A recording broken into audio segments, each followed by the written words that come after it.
Hi there, I'm nicodehaan, and welcome to Living a Primal Lifestyle, where we explore a return to a more balanced and natural wild world. To recover our natural health and regain our rights and freedoms. And I'm Ellen Dehaan. And it's a beautiful day in Durango, Colorado, 67 degrees, high of 81, low of 51, and it's pretty special here, that's for sure. And Sun is shining, the sky is blue, it's a gorgeous day. please subscribe to our channel, the YouTube channel, Living a Primal Lifestyle. Hit the notification bell and the like button to help our channel grow. We also post the show on Facebook and LinkedIn for your convenience. We look at news stories about anti-aging, natural health, and our freedoms from the mainstream news, and we do our own analysis. So all the topics for today's show are in the show notes listed below in the description, so you can follow along and do your own research. Do you supplement your diet with vitamins and minerals? Then we highly recommend Mother Earth Labs. Hit the link below the show notes and maximize your nutrition with two of their products, Humic and Fulvic, and essential multivitamins. These two formulas give you all the essential vitamins, minerals, and amino acids required for a healthy immune system, with the ability for your body to access them and to detox at the same time.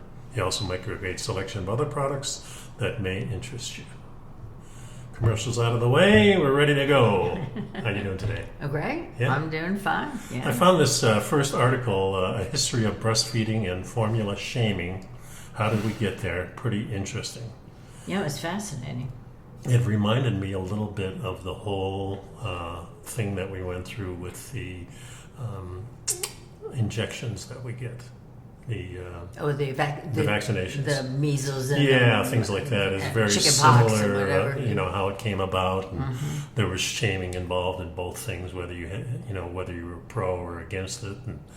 And we always say that we want to make our own decisions for health. We just want the information. So I thought we'd go down this road and go and look at a little bit of history of the breastfeeding. I was a baby, luckily born during the war in Holland, and my mother, whether she had intended to or not, was kind of forced into breastfeeding because the food was scarce. And I remember the story, my dad had to go and get the milk, which in those days were not pasteurized in Holland. So it had to be fresh milk. So every morning he would jump on his bike, and it was a 20-mile journey there and back. To the farm. To the farm. The dairy farm. To the dairy farm to get milk for my mother so I could be sustained. So that was. Did your mother breastfeed you? For 2 years. Yeah, a little over 2 years. Yeah. So it starts out here until relatively recent in U.S. history, breastfeeding was the only safe way to feed infants. And before the last quarter of the 19th century, if your baby wasn't breastfed, the baby died. That's amazing. Yeah. Nursing for 2 years or through the baby's second summer was long considered the norm. And that's pretty much what happened to me. But the point here is that things changed when, first of all, milk wasn't pasteurized, it wasn't refrigerated, and it actually didn't last very long. Right. And that was part of the problem, that trying to feed milk to your baby would be... About 3 days was about the life expectancy and then of milk. you couldn't use it anymore, so it was... Well, it says here the mechanical clock and having to pay attention to the mechanical time as opposed to just nature was huge, and adults were having a terrible time with it. Yeah, originally babies were fed on demand. When they were hungry, they let you know, and the mother would feed them. Kind of like we were until farming took place. Probably we'd eat in the morning and probably in the evening were the times, and that's kind of what we do now. But the mechanical clock and working. And the whole Industrial Revolution, the mothers going to work, the wars, things happened that the mothers weren't at home and able to just feed.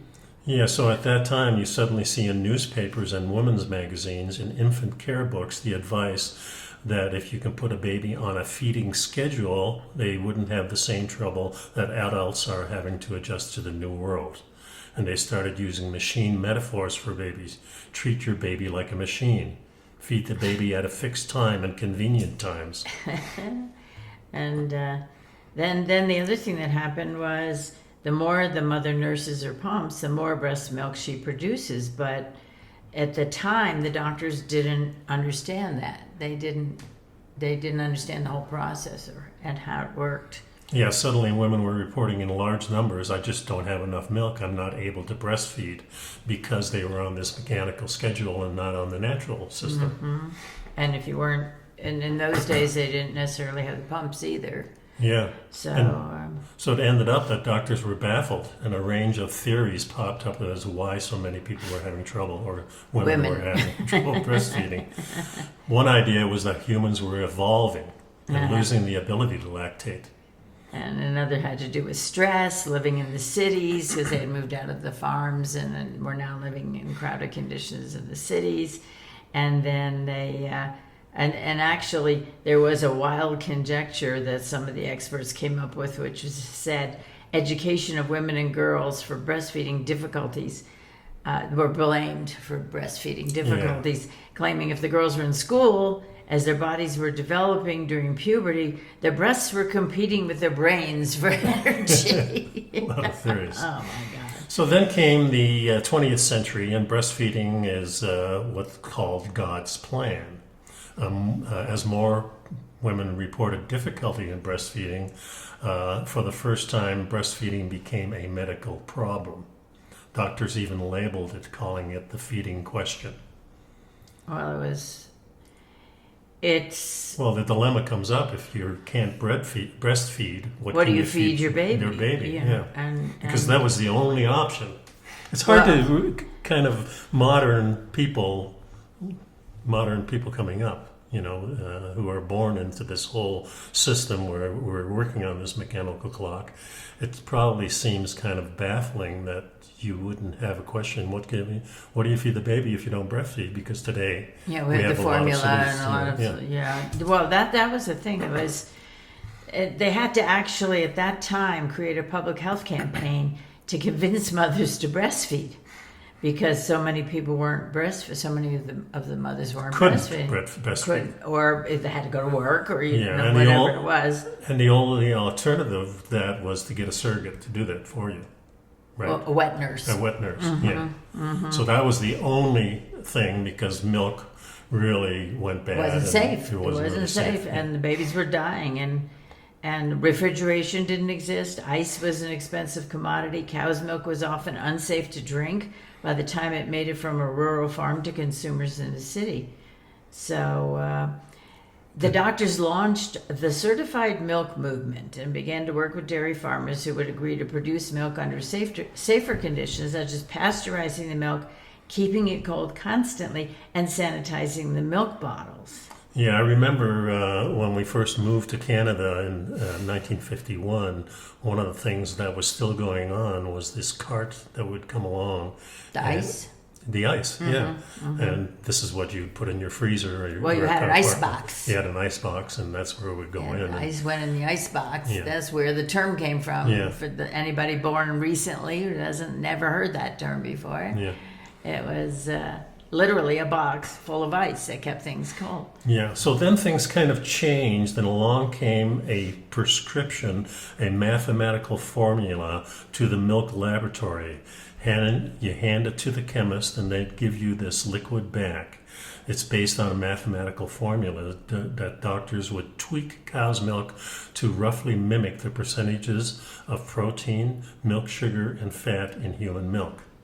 And from the 1890s through the 1920s, main thing that doctors learned in medical school and in their practice was how to write these complicated formulas. And that was the focus of pediatrics. That's certainly different, isn't it? Yeah, so by the 1930s, the milk wars were over. Cow's milk was safe to drink, and the doctors claimed that formulas became obsolete, joking that the complex equations didn't seem to have a function, and they had to turn pediatrics into a higher astronomy. Yeah, well, it's interesting because the formulas disappeared, but the term formula is still used as the baby for the baby food. They're saying the liquid. Yeah. So in case you were wondering where that came from, that was the answer to that. Yeah, and there was a whole discussion about with the safe cow's milk now, is breastfeeding even necessary. And and clearly, just as recently, we've seen lots of doctors with differing opinions about things. In those days, in the 30s and the 40s, or a little before that, suddenly you had pediatricians saying, "Well, just because it comes from the mother doesn't mean it's good. It may be nothing but water," which of course is ridiculous, but. Yes. But then the formula industry gained steam in 1930s and 40s and took off after World War II. Again, the more mothers were working Right. and they had to be on a schedule with the babies and so on. So rather than making their products available to babies who would have died otherwise, formula companies focused their efforts on becoming a growing industry and courting doctors in the process with gifts and elaborate vacations. So that's when it started. Yeah, and then of course this is what's happened to, first of all, the drugs that were given to doctors, and they would, I remember distinctly. They weren't given to the doctors; they were provided to the doctors. Yeah, provided to the the doctors doctor. weren't taking the. And that's where the doctors started getting their education about drugs, and then finally vaccines and the pictures and too. agreeing to prescribe those drugs based on which vacation they got, or Yeah, like what they call kickbacks, right? So- So this was an era of we can do better than nature.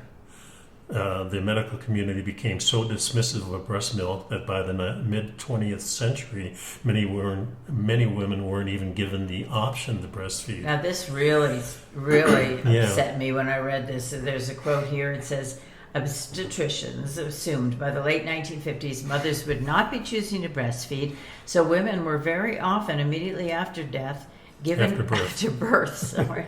Whoa. Yeah. After birth, given a hormone shot to dry up their milk. They weren't even consulted.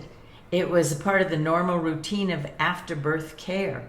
And there were many mothers who expressed that they were shocked they weren't able to breastfeed because they received the hormone shot without even being told. Not There was even a discussion. no discussion, but the doctors believed they were doing what was best for their patients because formula was thought to be better, and why would anyone want to breastfeed, quote, close quote. And this is kind of reminds me of the debate we're having today about the new types of vaccines. You know, we've relied on vaccines for the last 50, 60 years, and now More we than have that. more than that, maybe Yeah. 100 years or 150 even for some of them, like smallpox. But, the new Let's not discuss that. Well, I just want to say that the new type of vaccines are under discussion now. Okay. And it's relatively new. In fact, 2 years old, basically. Well, it's like everything else that comes up in the medical in treatment and so on. It's until you've had 5-10 years to see what the long-term results are and how they work and time to tweak them and improve them and so on. So you need a generation, don't- really. You just don't really know for sure what the end result will be. Yeah. And so, and sometimes you feel like medical treatment is like a fad. I mean, it's like the American Heart Association diet that suddenly came out in quite a long time ago. It was probably in the 1970s is when it came out. The vilification of fat and Yeah, things like and that. then just saying, you have to eat this and that and the other, and then later on it was changed and advice given to mothers has changed over the years, and so it's really hard to know what to do.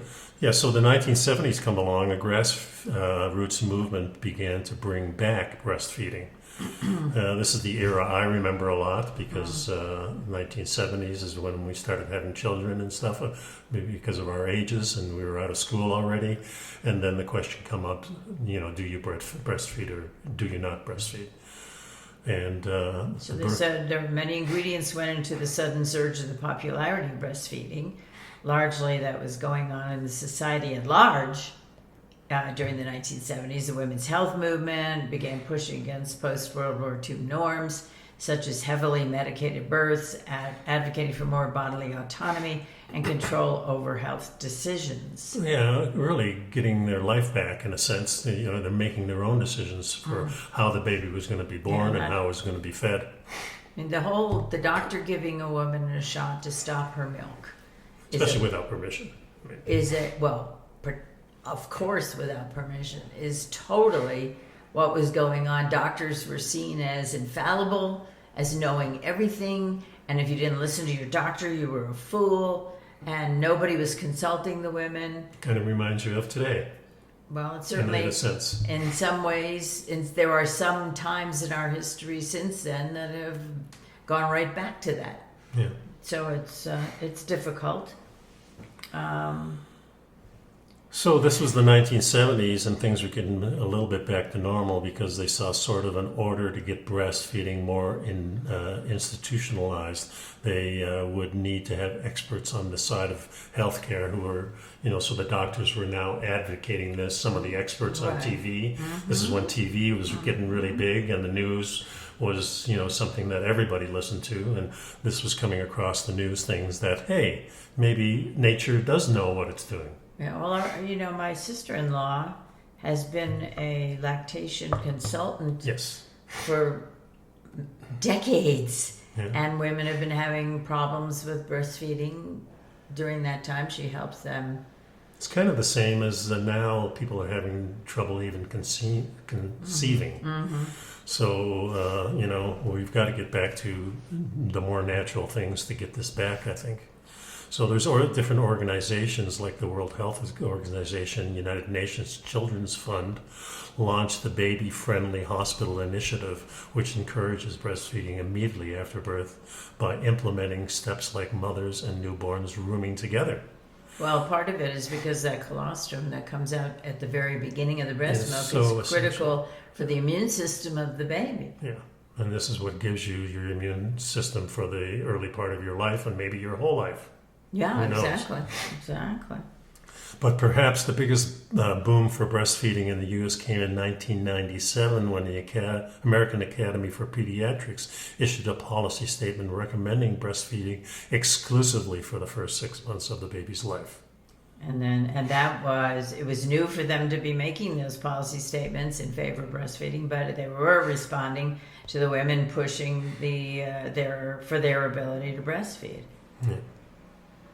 So around the mid-2000s, many U.S. parents began expressing frustrations with pressure to breastfeed. So now we're getting the backside of it. And saying breastfeeding was starting to feel more like a mandate than a suggestion. I'm sure a lot of that anxiety went into the problems that women were having breastfeeding. Well, that, and I think also now women were working a heck of a lot more. And they were full-time careers. That's right. And so, and also the employers weren't as friendly as they are today. Now we're coming up with programs, and in Europe, I know many countries give people, a year off or more.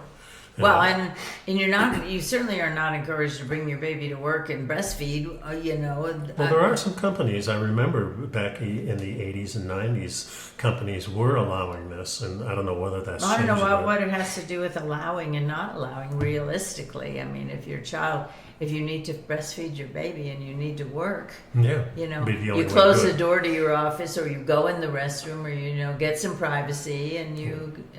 That's because we have such a phobia with nudity and. That's the other like problem right there. That it says today many parents say they feel guilty and ashamed if they choose not to breastfeed or are unable to breastfeed, and now all of a sudden we're hearing about a formula shortage.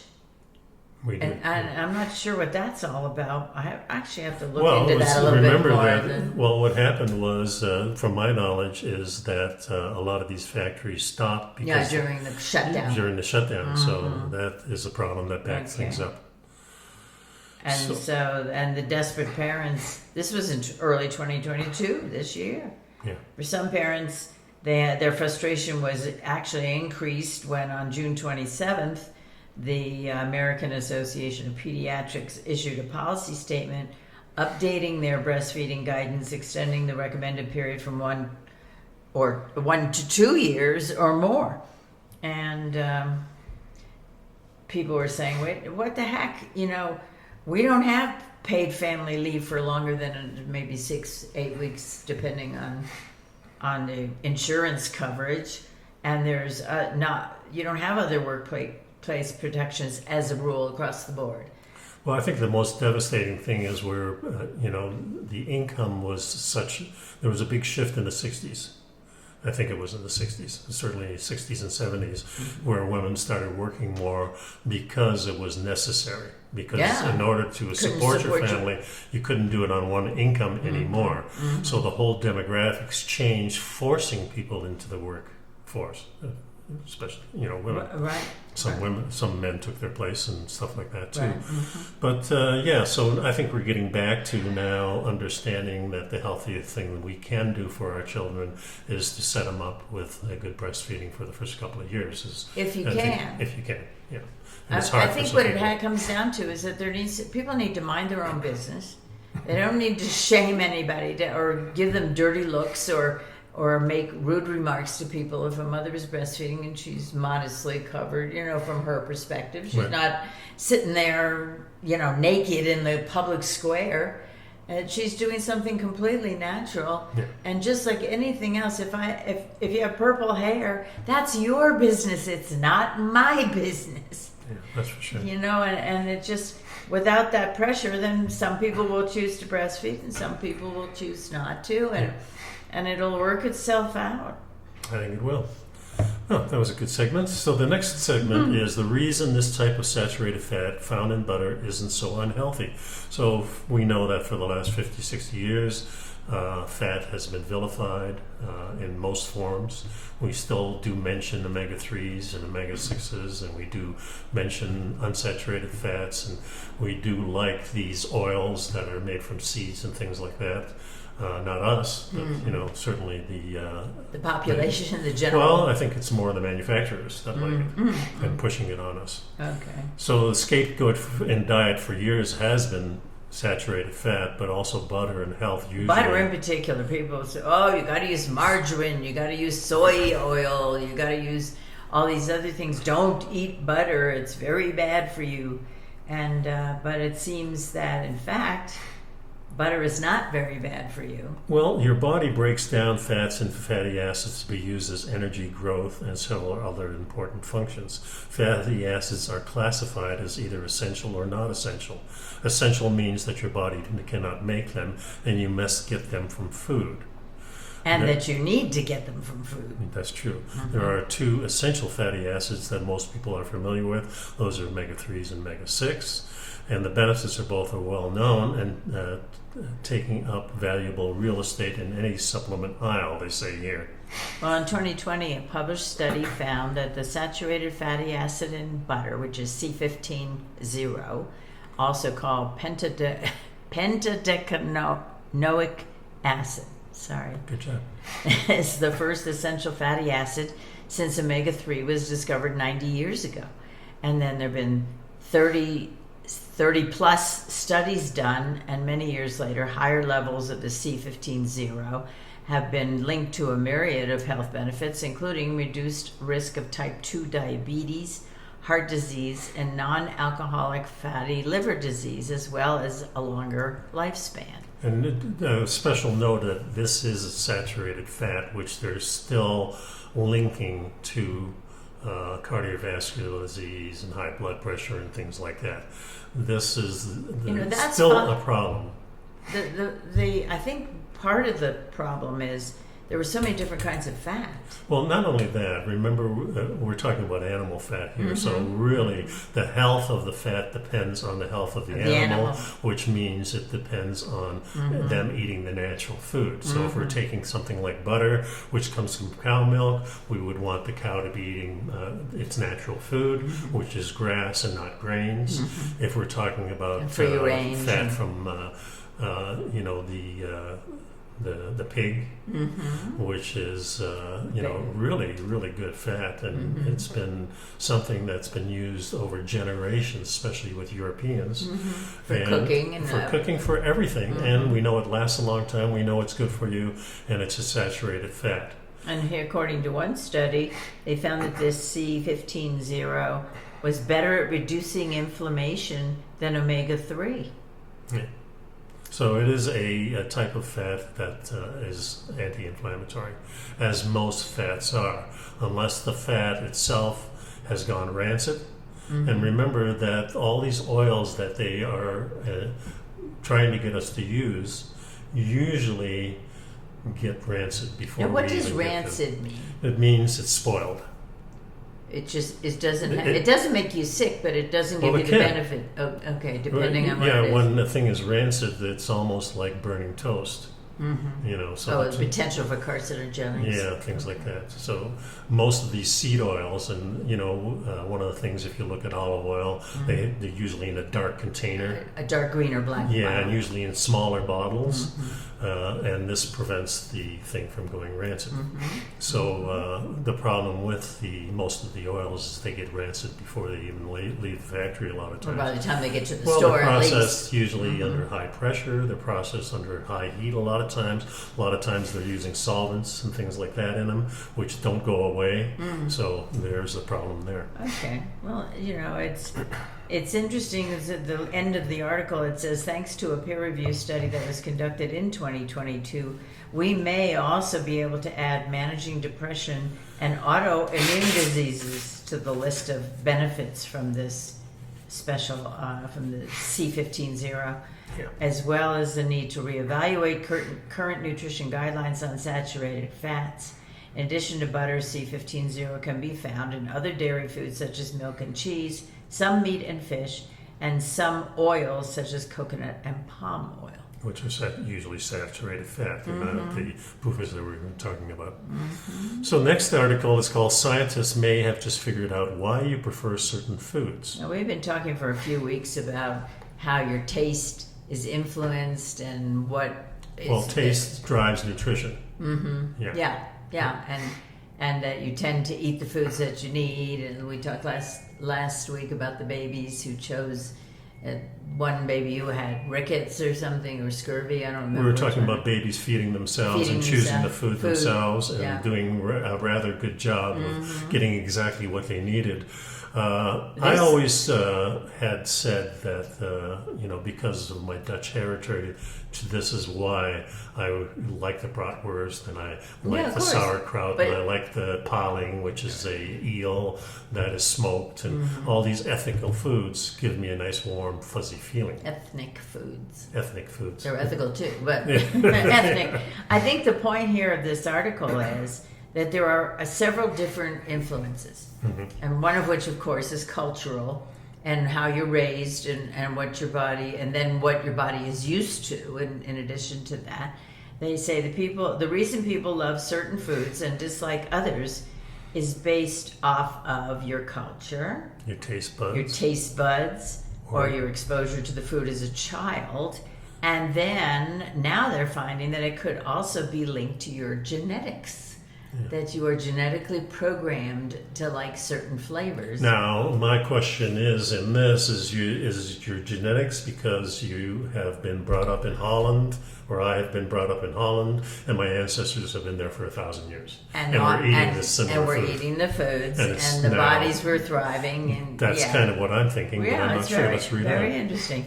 In the large genetic study of food preferences, researchers from the University of Edinburgh looked at responses from more than 160,000 participants from the United Kingdom Biobank about likes and dislikes for 139 different foods and beverages, and using a 9-point scale. Participants responded to questionnaires and researchers, and then the researchers used the genetic information to find if food groups or flavors were influenced by specific genetic traits. So scientists found 401 genetic variations, many of which impacted multiple food liking or disliking traits. Based on the results, researchers created a food map that outlined 3 clusters of food tied to genetics: highly palatable,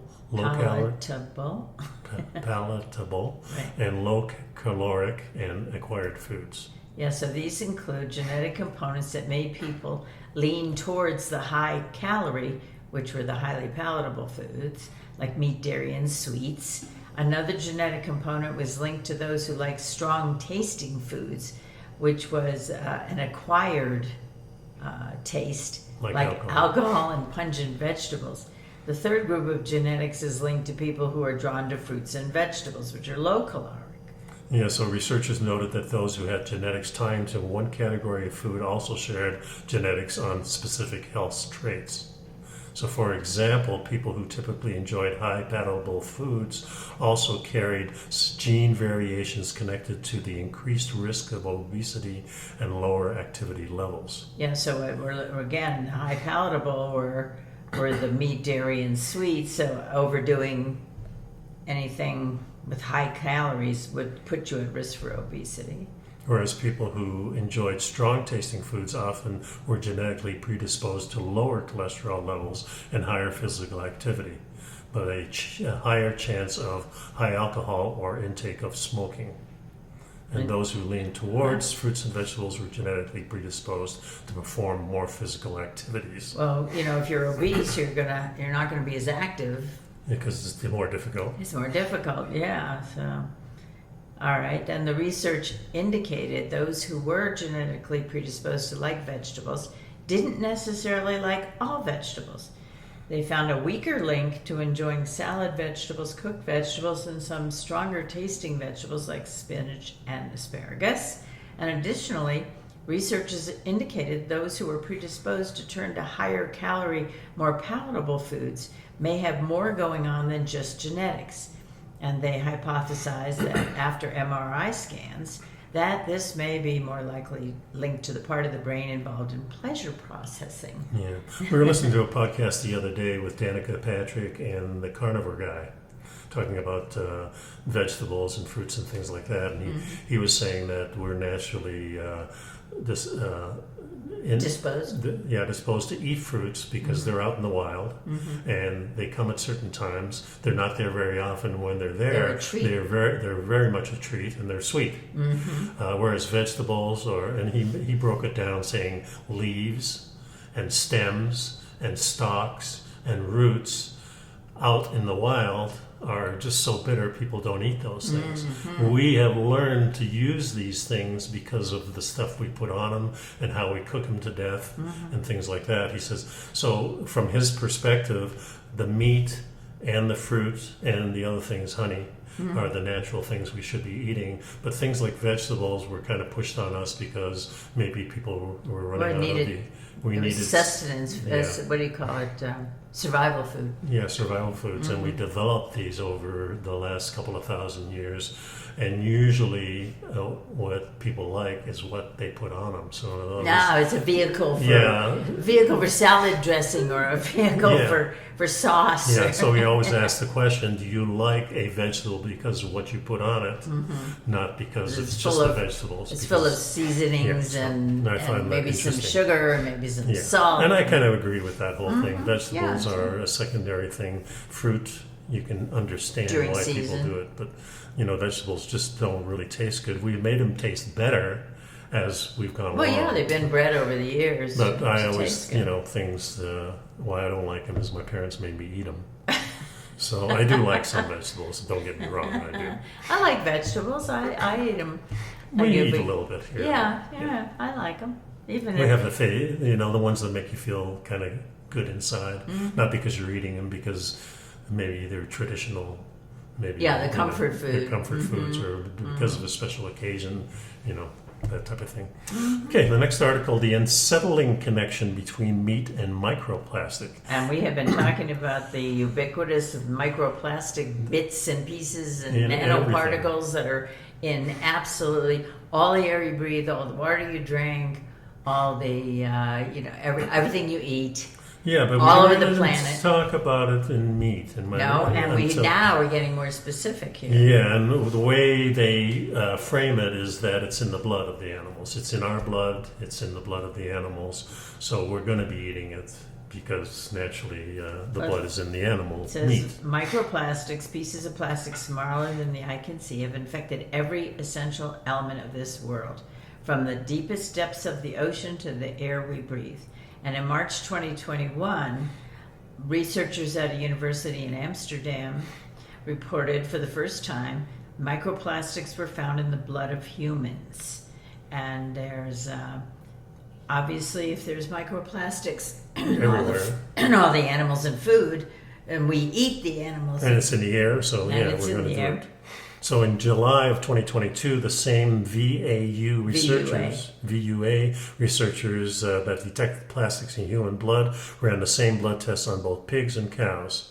Of the 12 cows and 12 pigs that were investigated, the report that each animal had at least 3 different types of plastic in their bloodstream. Is that the red, the green, and the yellow? So, plastic was traced back to farm animal feed pellets. This is why we highly recommend you eat organic food. Because naturally pastured. Yeah, they're going to be out in the pasture and they're Mm-hmm. less likely to have this because the food pellets are definitely the cause of most of this. And then it carried on to the milk and packaged meat products, and partially because meat products are packaged in plastic to begin with, the wrapping around the meat. So From this study, all the samples of the animals' feed pellets as well as the shredded feed contained the plastics. And the quote here is, with microplastics present in livestock feed, it is not surprising that a clear majority of the meat and dairy products tested contained microplastics, close quote. So while the study doesn't cite any conclusive health risks related to their findings, some scientists are concerned. Yeah, inside labs, microplastics have been found to lodge inside organs and cause damage to human cells. They're still looking at this. They're still investigating this. And, it says it's important that you shop locally and avoid meat that's packaged in plastic or styrofoam containers. That's one thing you can do. And eat grass-fed. Well, if you can, if you have access to it, if you're able to, try and get locally sourced and locally. Go see your local farmer, see what he does. Yeah, I agree. Next article is forever chemicals stay in the air and water permanently, but scientists have found a new way to destroy them. Yeah, this one was kind of terrifying because there's the synthetic chemicals that are known as per and polyfluoroalkyl substances, PFAs. They are associated with low birth weight, high cholesterol, thyroid disease, and an increased risk of certain cancers. And these particular chemicals linger in the air, water, and soil, and they're almost impossible to destroy once they're.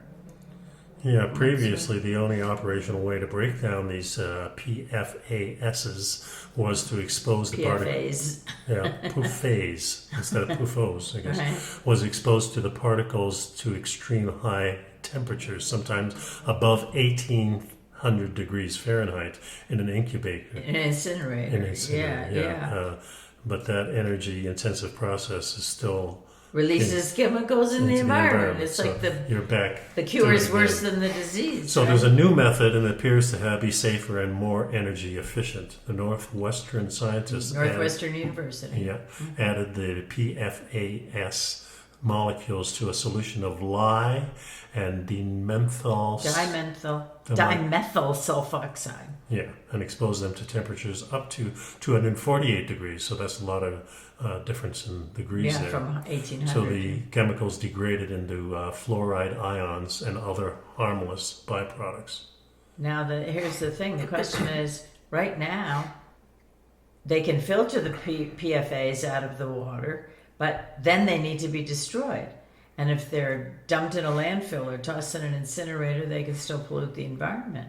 Yeah, so the current way that people will dispose of the firefighting foams that are contained in the is to incinerate them, but has been evidence that these incinerators are actually just blowing them around the community. Oh man, where are the incinerators located? Yeah, so there's a need for a method to get rid of them in a way that they don't continue to pollute. And you say, well, where the heck did these PFAs come from? And according to this article, they were invented in the 1930s and used in non-stick and waterproof coatings for consumer goods. Starting in the 40s and 50s, but also in waterproof clothing, where there was household items such as carpets, cookware, and other personal products. So they were largely phased out of U.S. chemical and product manufacturing in the mid-2000s, but they have been replaced by a new group of PFAs, chemicals called Gen X. Oh, jeez, we got a name for it. Another Gen But X. the older chemicals persist in the environment, including in drinking water. Yeah, so the EPA, the Environmental Protection Agency, established an acceptable level of PFAs, which is, that's like an acceptable level of being burned in a fire. There's no such thing. Yeah, a lot of methods are used to destroy these. They haven't really proven to destroy it at a really low level, though. Yeah, that's the thing. There's such micro particles that the EPA can't even measure them. So if this new approach were applied to water treatment on a wide scale, the water would likely need to go through a treatment facility to an off-site location. There, these products or these PFAs can be extracted and then exposed to the necessary mixture of lye and that other chemical. Dimethyl sulfoxide. Yeah. Big question is whether or not this process could be scaled up. Yeah, so this is not something the headline says, scientists found a new way to destroy it. They're kind of still in the process. So. And it's very small amounts at a time. And they're still researching, trying to find ways to destroy these PFAs at lower temperatures and perhaps even at room temperature. So the news is not as good as we thought it was. Well, the headline is the headline. So we're going to go back to some of these chemicals that are in red meat and talk about why red meat really increases heart disease risk. The study reveals. Let me introduce this a little differently, Go if ahead. I could. We're looking at, does red meat adversely affect the heart, the human heart?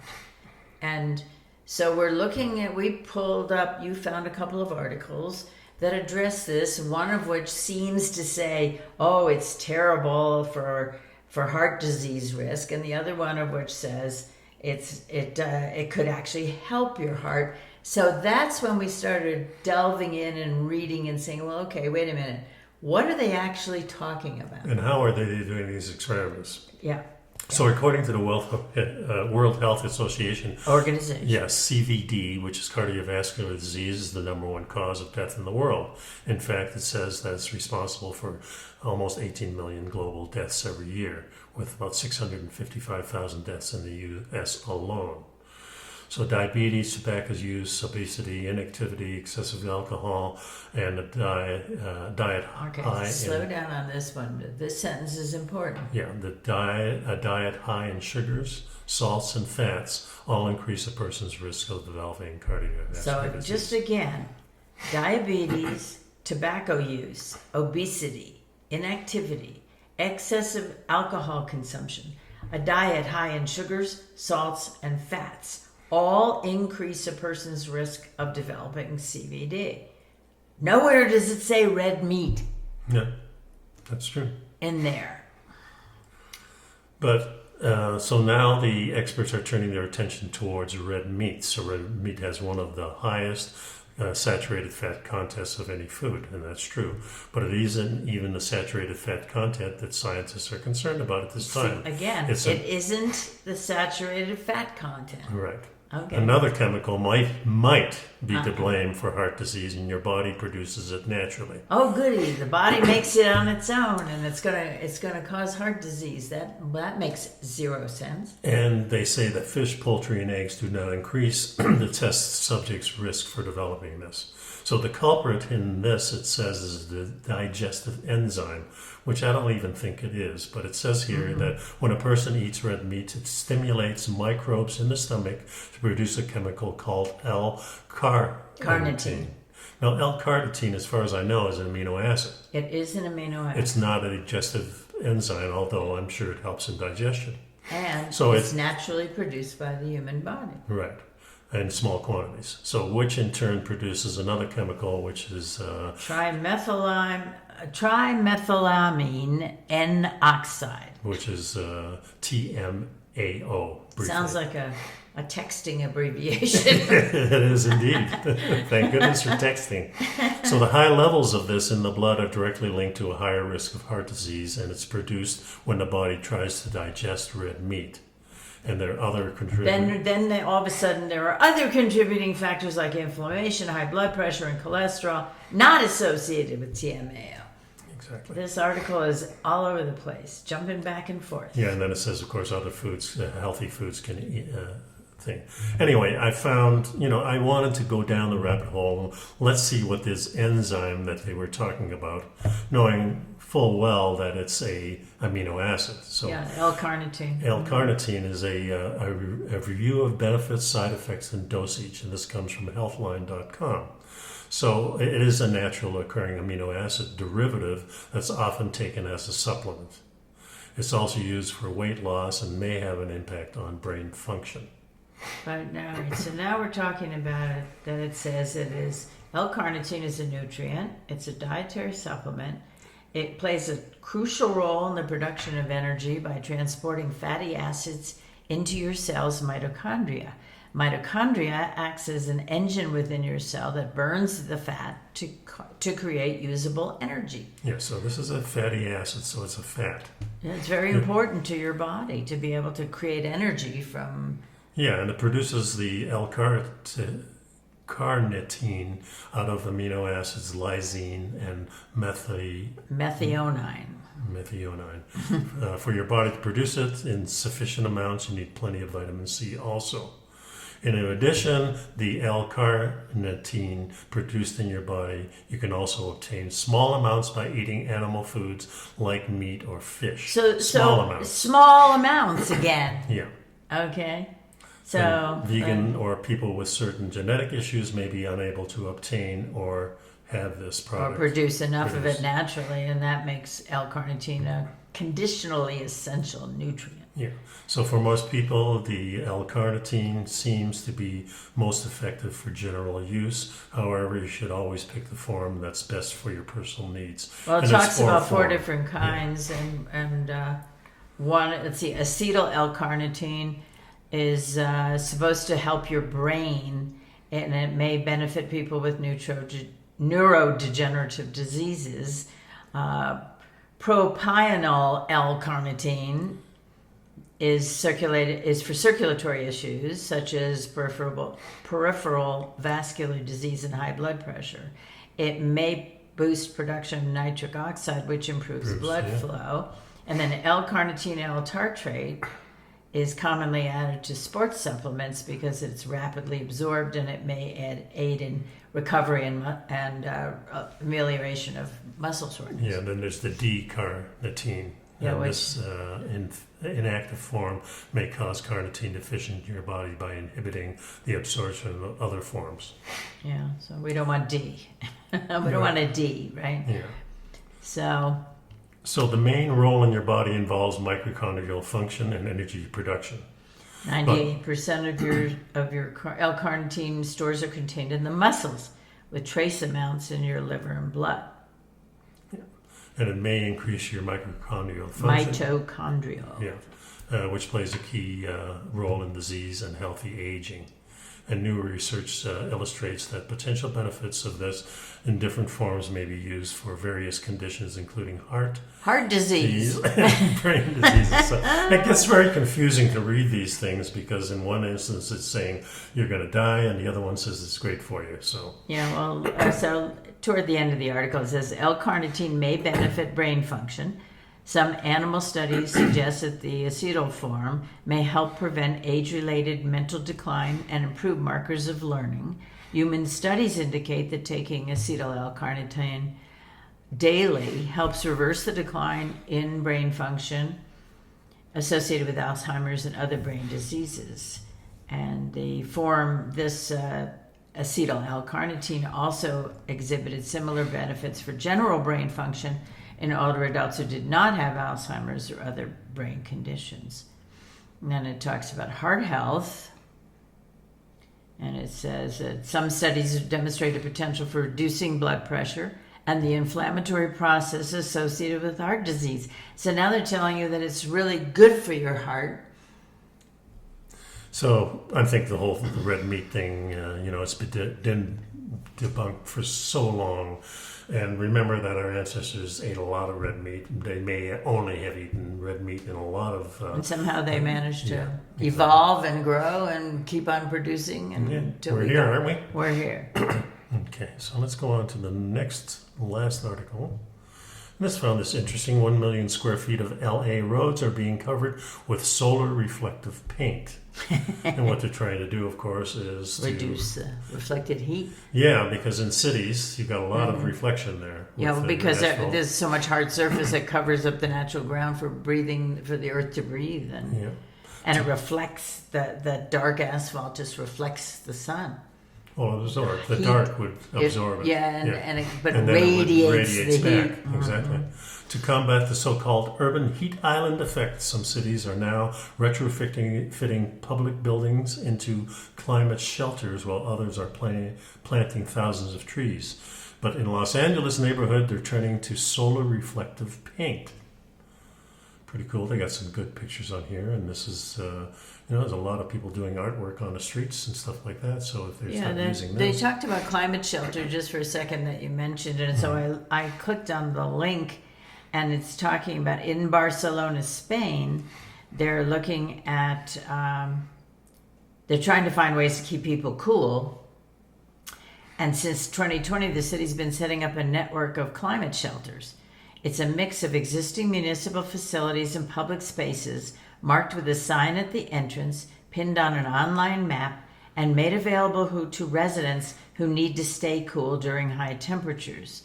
And in 2021, the city more than doubled the number of its climate shelters from 70 to 163.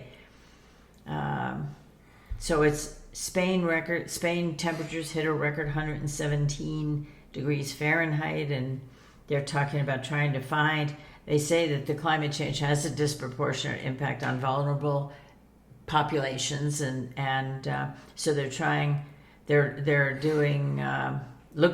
target lower income neighborhoods, elderly, and people who are homeless, who don't have access to ventilated or air conditioning space.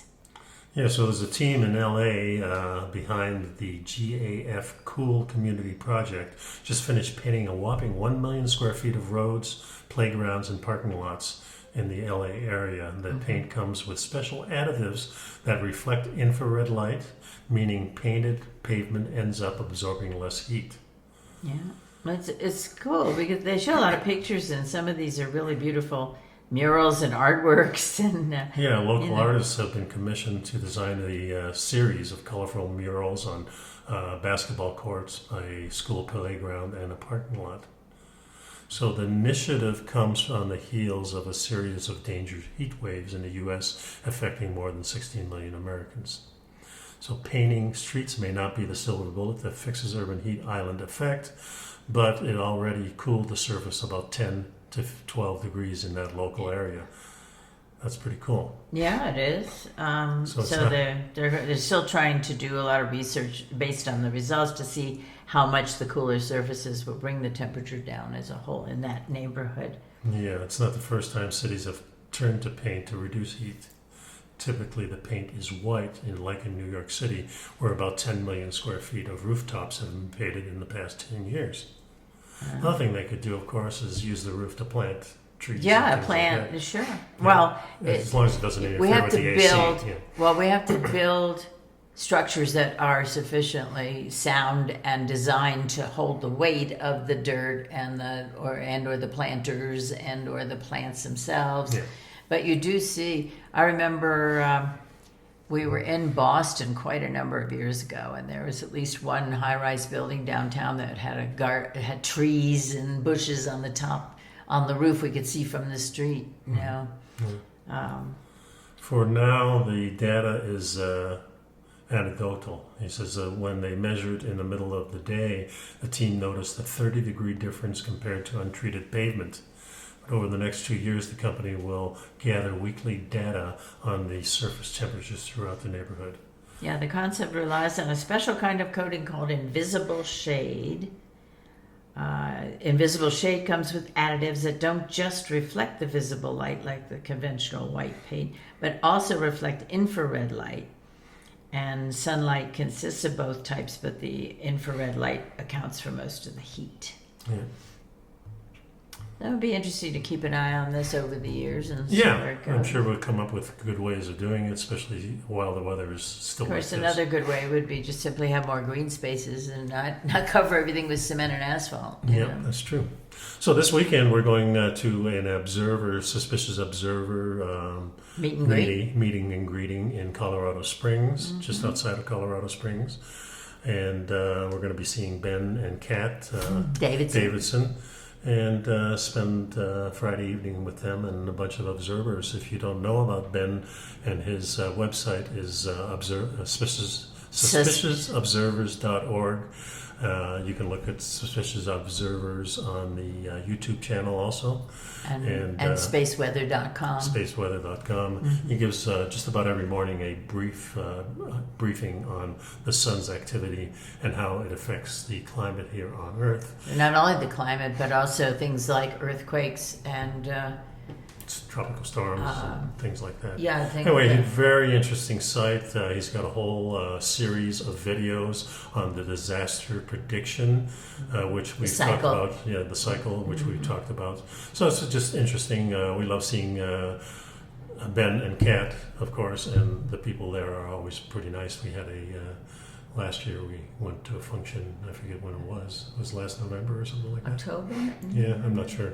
But that was at a mining... a mining and manufacturing museum in yes, and that was very Colorado interesting. Springs. That was fascinating. So this is out in the open air at a campground, and we're anxious to get out there, and so we'll be leaving tomorrow for there. But check out his channel. I'll put a link in the show notes at the bottom for his website or his YouTube channel, so you can check that out.